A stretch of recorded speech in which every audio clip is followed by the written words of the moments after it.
On n'a qu'une vie. Vaut mieux la vivre que la subir.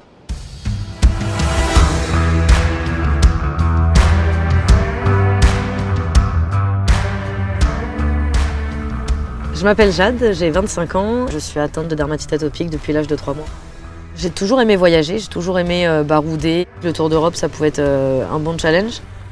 C'est comme ça qu'est né ce van trip, c'est qu'on s'est dit avec ma meilleure amie, on n'a pas forcément les moyens, on n'a pas forcément la condition physique. On verra après en fait toutes les problématiques qui sont liées à l'eczéma et la dermatite atopique.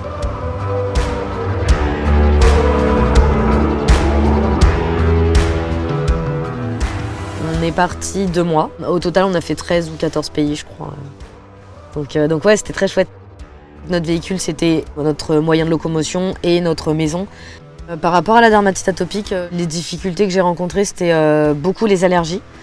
Donc tout ce qui était asthme allergique, conjonctivite allergique, rhinite allergique, extinction de voix.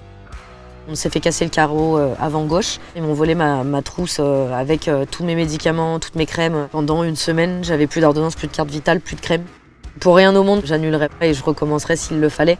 Le van trip, moi je m'en suis servi comme un projet porte-parole. Le but c'était de parler de l'eczéma avec toutes les thématiques qu'on pouvait rencontrer pendant le van trip. J'avais envie de pouvoir montrer que malgré le fait d'être atteint d'eczéma, c'était possible de voyager.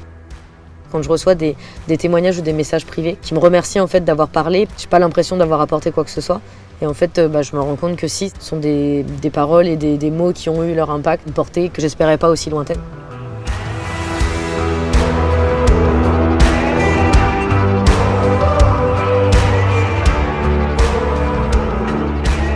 Le fait que ma grand-mère m'encourage, alors que c'est vraiment une personne incroyable pour moi, ça a toujours été hyper important. J'ai perdu mon père qui était un triathlète avec une condition incroyable et qui est décédé d'un cancer du sang. Et j'ai pu voir un peu comment son état s'est dégradé, à quel point il a souffert.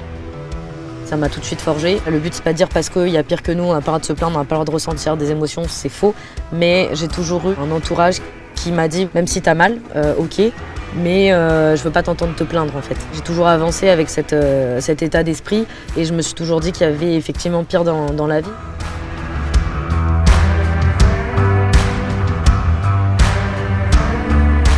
J'ai aussi beaucoup de chance d'être là.